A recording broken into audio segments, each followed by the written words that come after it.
അമ്മച്ചി ഇല്ല എന്ന് വെച്ച് ഞാനുണ്ട്. ജനിച്ച ദിവസം മുതൽ ഞാനാ അമ്മയെ അച്ഛനായിട്ട് എടുത്തുകൊണ്ട് നടന്നത്. ഒരിക്കൽ കുഞ്ഞിന് 7 മാസം പ്രായമുള്ളപ്പോൾ അമ്മച്ചിക്ക് സ്ട്രോക്ക് പോലെ വന്നു. അന്ന് മുട്ടിന് താഴെ തളർന്നുപോയി. എത്രയോ മാസം കിടപ്പായിരുന്നു, ആശുപത്രിയും തിരുമലും പിഴിച്ചിലുമായിട്ട്.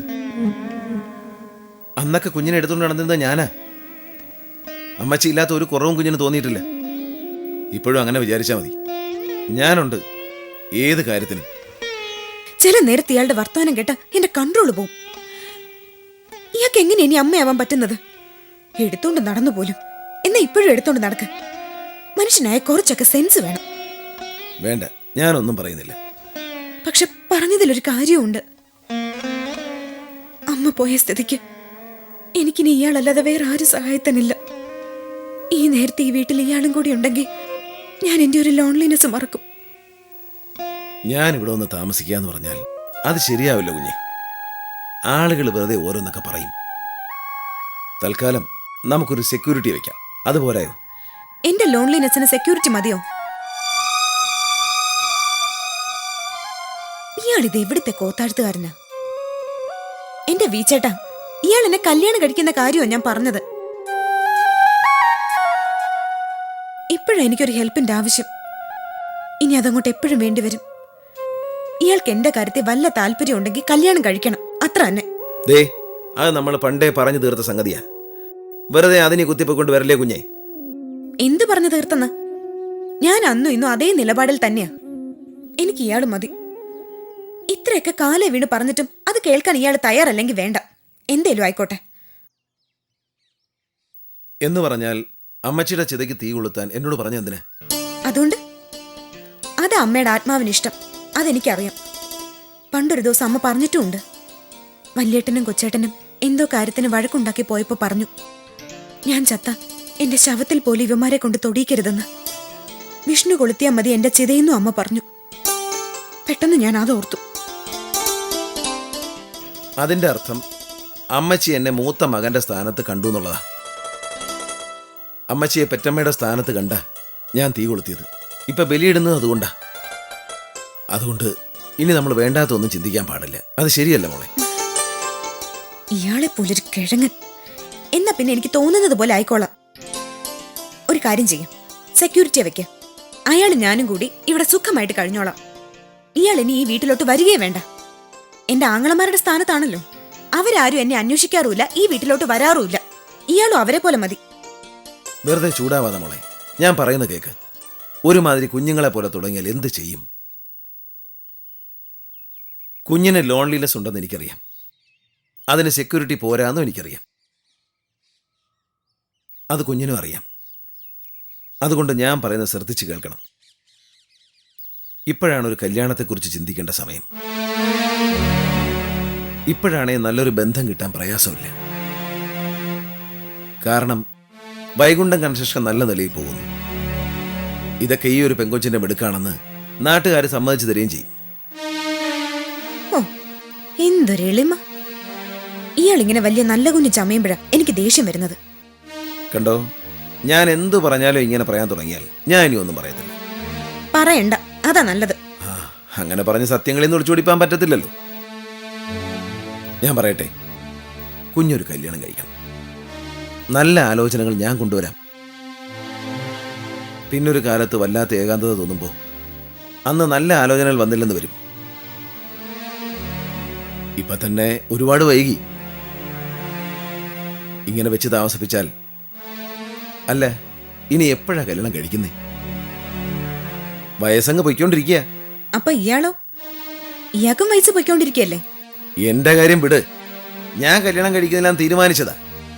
ഇനി കല്യാണം കഴിച്ചാൽ തന്നെ അത് പാല് കൊടുത്ത കൈക്ക് കടിച്ചു എന്ന് ആളുകളെ കൊണ്ട് പറയിച്ചുകൊണ്ടാവില്ല, അതുറപ്പാ.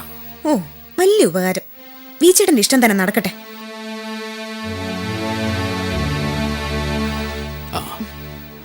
ഉത്തമചേട്ടൻ എവിടെ നിൽക്കുന്നത്? അല്ല, ഞാൻ വെറുതെ. ഞാൻ ഇറങ്ങട്ടെ, രാവിലെ വരാം. വന്നില്ലേലും കുഴപ്പമൊന്നുമില്ല.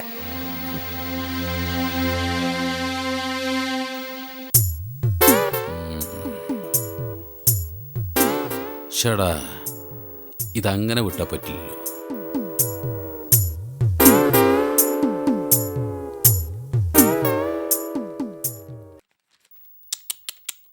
എല്ലാവർക്കും എന്നെ വലിയ പുച്ഛമാണ്. ബന്ധുക്കളുടെയും നാട്ടുകാരുടെയും മുമ്പിൽ വെച്ച് താലി കെട്ടിയ എൻ്റെ ഭാര്യ, അവൾ എന്നോട് ചോദിക്കും, ഇയാൾക്ക് എന്തോന്നറിയാ? എൻ്റെ 10 വയസ്സുള്ള മകൻ, അവൻ എന്നോട് ചോദിക്കും, അച്ഛൻ എന്തോന്നറിയാ? എൻ്റെ അച്ഛൻ ചോദിക്കും, നാണം കെട്ടവനെ നിനക്കെന്തോന്നറിയാ? പിന്നെ ഇവിടുത്തെ ജോലിക്കാരി ജാനു, ആ ഹോം നേഴ്സ്, എന്തിനധികം പറയുന്നു, നിന്റെ വർക്ക് സൈറ്റിലെ ജോലിക്കാരടക്കം എല്ലാവർക്കും എന്നോട് പുച്ഛം മാത്രമേ ഉള്ളൂ. കുറച്ചൊക്കെ ഉത്തമൻ ചേട്ടന്റെ തന്നെ കുഴപ്പം. പക്ഷേ എനിക്കതിൽ യാതൊരു പരിഭവമില്ല അമ്മു. എന്നെക്കൊണ്ട് വലിയ പ്രയോജനമൊന്നും ആർക്കും ഉണ്ടാവാൻ പോകുന്നില്ല, അതെനിക്കറിയാം. പക്ഷെ അതെൻ്റെ കുറ്റമല്ലല്ലോ. നോക്ക്, എന്നെ സൃഷ്ടിച്ച ഈശ്വരൻ്റെ കുറ്റമല്ലയോ? അതുകൊണ്ട് എനിക്ക് ആരോടും പരാതിയില്ല, പരിഭവമില്ല. എനിക്ക് നല്ല തലവേദന എടുക്കുന്നു ഉത്തമൻ ചേട്ടാ. അത്യാവശ്യമായിട്ട് ഈ ഫയലൊന്ന് നോക്കുകയും വേണം. ഞാൻ കുറച്ചു നേരം ഇവിടെ ഒന്ന് ഇരുന്നോട്ടെ. നീ ഇരുന്നോ? തലവേദനിക്കുന്നെങ്കിലേ അധികം സംസാരിക്കണ്ട. നിനക്ക് വേണ്ടി കൂടി ഉത്തമൻ ചേട്ടൻ സംസാരിക്കാം. നീ കേട്ടാ മതി. ഞാൻ പറഞ്ഞു വന്നത് എന്നോടുള്ള ആളുകളുടെ മനോഭാവത്തെക്കുറിച്ചാണ്. ശരിയാണ്, നിന്നെക്കുറിച്ച് ഞാനും ചിലതൊക്കെ കേട്ടിരുന്നു. എൻ്റെ അച്ഛൻ, മറ്റ് ബന്ധുക്കൾ എന്നെക്കുറിച്ച് പുച്ഛത്തോടെ സംസാരിക്കുന്നവർ നിന്നെക്കുറിച്ച് ഇഷ്ടക്കേടോടെ സംസാരിക്കുന്നത് ഞാൻ കേട്ടിട്ടുണ്ട്. ഉത്തമൻ ചേട്ടനെ പോലെ എനിക്കും അവരോട് പരാതിയില്ല, പോരെ? കുറച്ചു കാലം ഞാനതൊക്കെ വിശ്വസിച്ചിരുന്നു. പക്ഷെ ഇവിടെ വന്ന് കാര്യങ്ങൾ മനസ്സിലാക്കിയപ്പോൾ, പ്രത്യേകിച്ച് ചെറിയമ്മ മരിച്ച ദിവസം നിന്റെ സ്വന്തം ആങ്ങളമാരും എൻ്റെ അച്ഛനും ഒക്കെ പറയുന്നത് കേട്ടപ്പോൾ, അമ്മു, എനിക്ക് ചിലതൊക്കെ പറയാതിരിക്കാൻ വയ്യ. വേഗം പറഞ്ഞിട്ട് പൊയ്ക്കോ. അതായത് കല്യാണക്കാര്യം ഞാൻ വിഷ്ണുവിനോട് സംസാരിക്കാം. കല്യാണക്കാര്യോ? ആരുടെ കല്യാണം? നിന്റെ കല്യാണം. വേണ്ട വേണ്ട വേണ്ട, നീ ഒന്നും പറയണ്ട, എനിക്കെല്ലാം അറിയാം. നീ വിഷ്ണുവിനോട് സംസാരിക്കുന്നതൊക്കെ ഞാൻ കേട്ടു. ഞാൻ അതിനെക്കുറിച്ച് ഇന്നലെ മുഴുവൻ ആലോചിക്കുകയും ചെയ്തു. വാസ്തവത്തിൽ നിന്റെ മനസ്സ് എത്ര വലുതാണമ്മോ. സാധാരണഗതിയിൽ വലിയ കുടുംബത്തിൽ, ഇത്രയും സ്വത്തുള്ള കുടുംബത്തിൽ ജനിച്ചൊരു പെൺകുട്ടി ഒരിക്കലും ഒരു ജോലിക്കാരനെ വിവാഹം കഴിക്കാൻ ആഗ്രഹിക്കത്തില്ല. പക്ഷേ നീ അവൻ്റെ എല്ലാ ഇല്ലായ്മകളും അറിഞ്ഞുകൊണ്ട് വിവാഹം കഴിക്കാൻ തയ്യാറാവുന്നു. ഹോ, എൻ്റെ കണ്ണ് നനഞ്ഞുപോയി. ഞാൻ തയ്യാറായ പോരല്ലോ, വീച്ചേട്ടനും കൂടി തോന്നണ്ടേ? അതെ, അതെനിക്കറിയാം. അതുകൊണ്ടാണ് ഞാൻ പറഞ്ഞത്, നീ വിഷമിക്കണ്ട. ഉത്തമൻ ചേട്ടൻ പോയി വിഷ്ണുവിനെ പറഞ്ഞ് സമ്മതിപ്പിക്കാമെന്ന്. പക്ഷേ ഒരു കാര്യം ഞാൻ തുറന്നു പറയാം, അവന് എന്നെപ്പോലെ ഏതാണ്ടൊരു തകരാറുണ്ട്. ഒരു ചെറിയ സ്പെല്ലിംഗ് മിസ്റ്റേക്ക്, ലേശം. 1 രൂപയിൽ 10 പൈസ കുറവ്. അല്ലെങ്കിൽ പിന്നെ നിന്നെപ്പോലൊരു പെണ്ണ് അങ്ങോട്ട് കല്യാണം കഴിക്കാന്ന് പറയുമ്പോൾ അവനിങ്ങനെ ഓടി മാറുമോ? ഉത്തമൻ ചേട്ടൻ അതൊന്നും മനസ്സിലാവില്ല. ഇതാണ് തെറ്റ്. ഇപ്പം നീയും പറയുന്നു ഉത്തമൻ ചേട്ടൻ എന്തറിയാം. പക്ഷെ നീ നോക്കിക്കോ, ഈ ഉത്തമൻ ചേട്ടൻ നിന്റെ ആഗ്രഹം സാധിച്ചു തന്നിരിക്കും. വിഷ്ണു എന്തിനാണ് ഇങ്ങനെ ഒളിച്ചു കളിക്കുന്നതെന്ന് അറിയണമല്ലോ.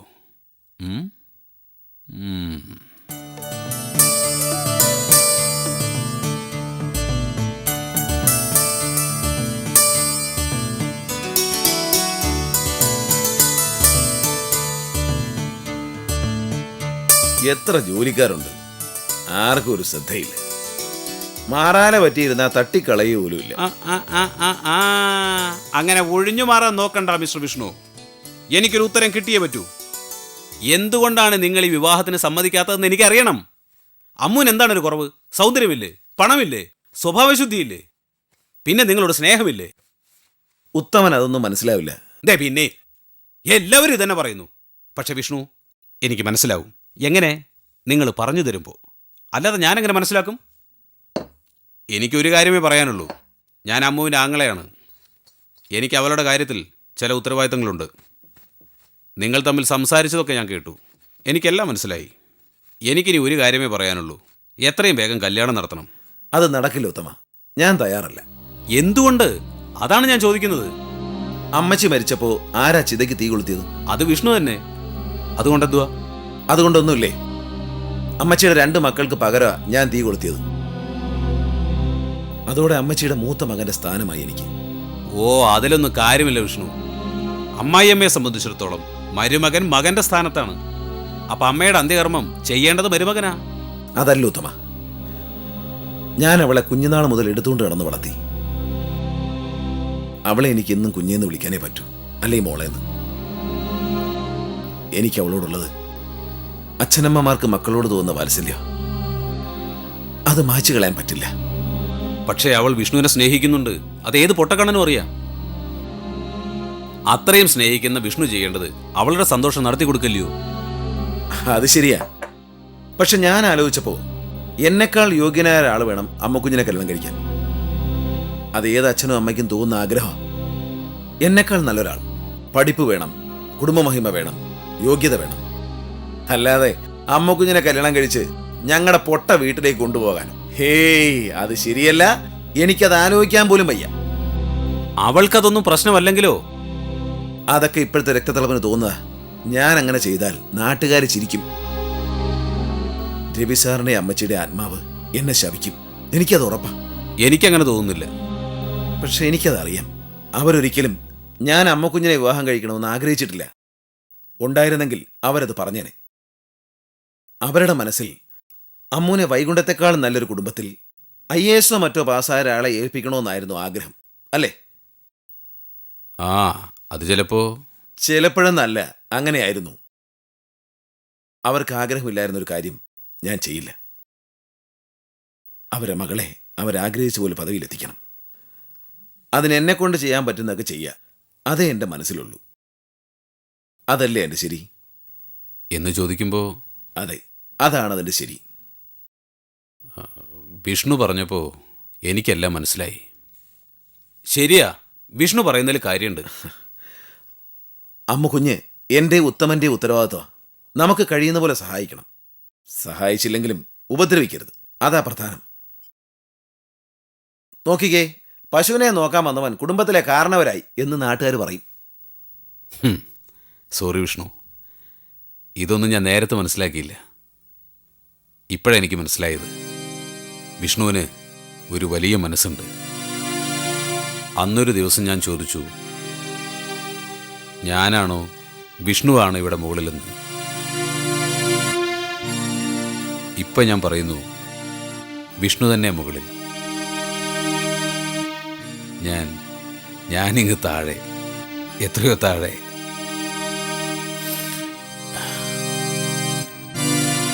സാരമില്ല, ഉത്തമം പൊയ്ക്കോളൂ. ഓക്കെ.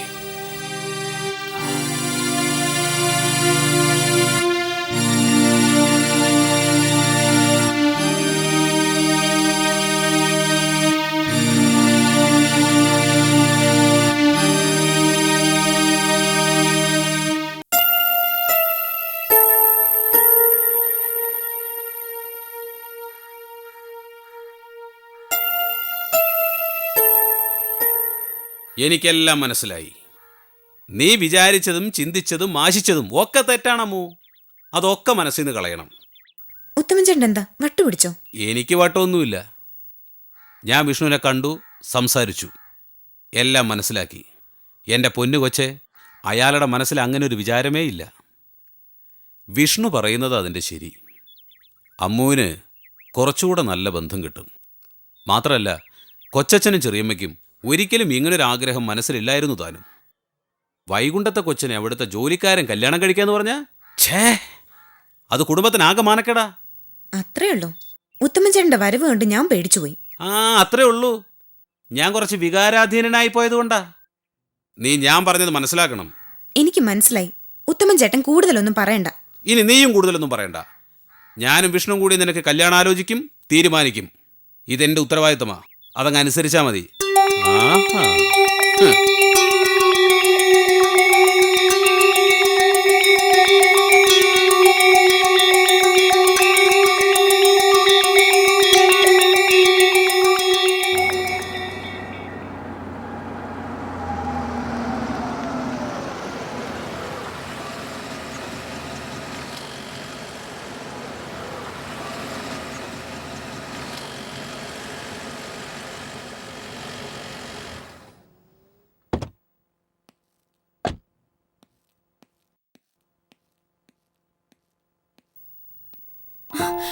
ആ എന്താ ഹരി ഇത്ര ലേറ്റ് ആയത്? എന്താ എന്റെ ഫോൺ അറ്റൻഡ് ചെയ്യുന്നത്? ഞാൻ എത്ര തവണ വിളിച്ചു? 27. ഓ അല്ല 28. 28 തവണ. എനിക്ക് കൃത്യമായിട്ട് കണക്കുണ്ട്. പ്രിയയുടെ കാര്യത്തിൽ എനിക്ക് കണക്ക് തെറ്റുമോ? ഓ, എന്നിട്ട് ഒരു തവണ പോലും അറ്റൻഡ് ചെയ്തില്ല. 4 തവണ അറ്റൻഡ് ചെയ്തു. പിന്നെ അറ്റൻഡ് ചെയ്യാൻ ഈ ഫോണിൽ ചാർജ് ഉണ്ടായിരുന്നില്ല. സോറി. ഹരി എവിടെ എത്തി, എപ്പോ വരും, ഇതല്ലേ നിനക്ക് ചോദിക്കാനുള്ളത്? കോൺഫറൻസ് അറ്റൻഡ് ചെയ്യാൻ ലേഡീസ് വന്നിരുന്നോ എന്നും ചോദിച്ചേക്കും.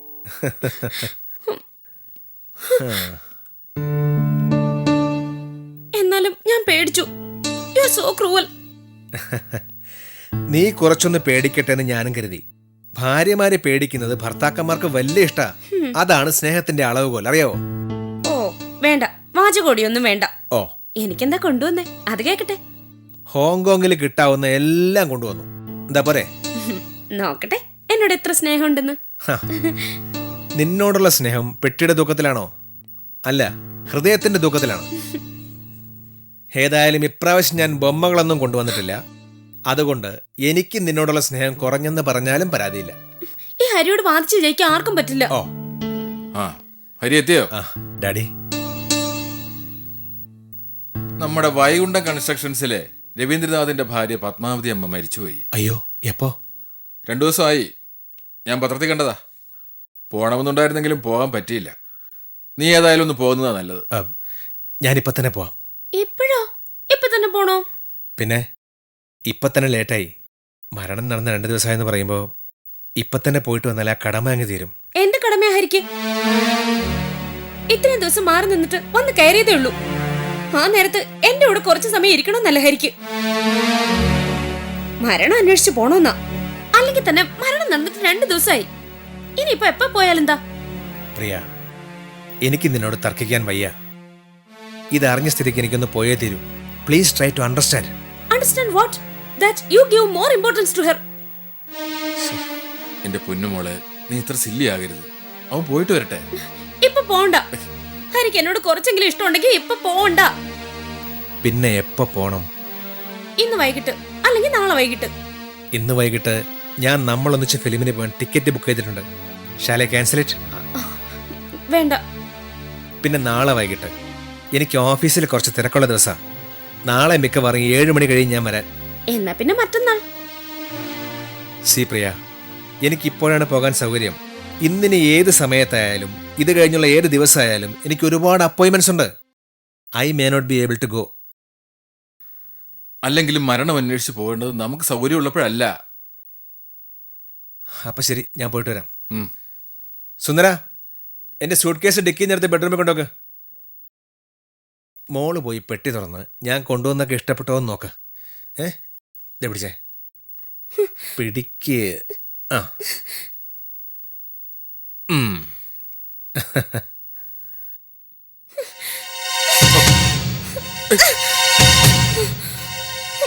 വന്ന് കയറിയപ്പോ തന്നെ ഇത് പറയണമായിരുന്നു. ഡാഡിയായി ഹരിക്ക് വളം വെച്ച് കൊടുക്കുന്നേ. ആ സ്ത്രീ മരിച്ചാലും ജീവിച്ചാലും ഡാഡിക്ക് എന്താ? അങ്ങനെ മോള് പറയരുത്. അമൃതയുടെ കമ്പനിയല്ലേ നമ്മുടെ ഫാക്ടറി കെട്ടുന്നത്. ആ സ്ഥിതിക്ക് അവൻ പോയി അന്വേഷിക്കേണ്ട ചുമതലയില്ലേ മോളെ? എന്ത് ചുമതല? കല്യാണം ആലോചിച്ച പെൺപിള്ളേരുടെ ഒക്കെ വീട്ടിൽ അവരുടെ എല്ലാ കാര്യങ്ങളും അന്വേഷിക്കണോ? Ridiculous. This is a special case. കല്യാണാലോചനയുടെ കാര്യം നീ അങ്ങ് മറക്ക. ഹരിയും അമൃതയും നല്ല ഫ്രണ്ട്സാണ്. തികച്ചും നിഷ്കളങ്കമായ ബന്ധം. ആ, എനിക്ക് മനസ്സിലാവും. എന്നെ ആരും വെട്ടിയാക്കാൻ നോക്കണ്ട. സ്പെഷ്യൽ കേസ് പോലും എനിക്കറിയാം. ആ നശിച്ചവളോട് ഹരിക്ക് എപ്പോഴും മനസ്സ് പ്രേമമുണ്ട്. No doubt. ഇത് തന്നെ അതിന് തെളിവ്. ഐസക് അങ്കിളിന് മാത്രമേ എന്നോട് സിൻസിയറിറ്റി ഉള്ളൂ. ആ അങ്കിള് പറഞ്ഞതെല്ലാം സത്യമോ? അത് മാത്രോ, ഹരി ആ പഴയ കാമുകയും ഓഫീസിൽ മുറി അടച്ചിരുന്ന് സംസാരിക്കുന്നത് ഞാൻ നേരിൽ കണ്ടതല്ലേ. ഡാഡി ഹരി ഓരോന്ന് പറഞ്ഞ് എന്റെ മനസ്സ് മാറ്റി. ഞാൻ പിന്നെ മണ്ടിയായി.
മോളെ വേണ്ട, അച്ഛ ഒന്നും പറയണ്ട, എനിക്കൊന്നും കേക്കണ്ട.